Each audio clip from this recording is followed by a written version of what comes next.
mga kaotin! Kamusta?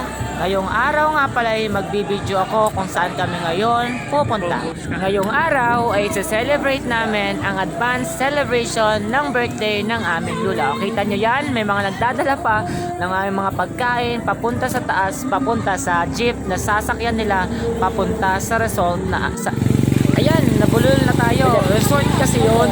O siya, tara, let's go!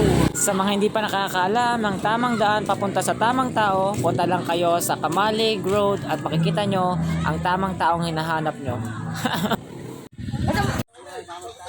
By the way mga kaotin, dapat January 23 pa ang celebration ng lula. Kaso may mga pasok ang ilan sa amin at may mga pasok ang mga estudyante. So ang ginawa na lang itong Sundays.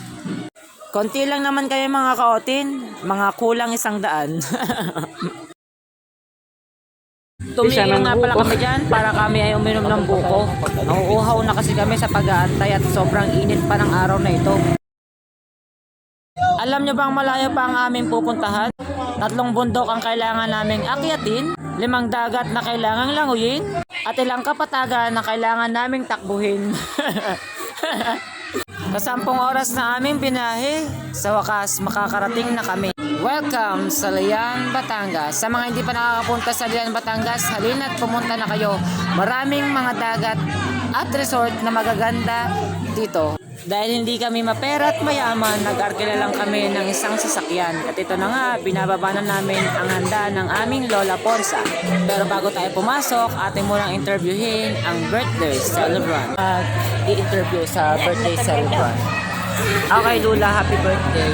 Thank you. Ilang taon na po kayo? 86. 86. So ano po nararamdaman niyo ngayon? Bakla. Inuupo ko ngayon. Bakla. Hindi, yung feelings niyo ngayon. Mag-outing tayo. Kasama niyo yung mga madaming taong na. Nanot. Feeling na naman niyo ngayong araw na ito. Happy. Happy ang Lula. Happy birthday, Lula.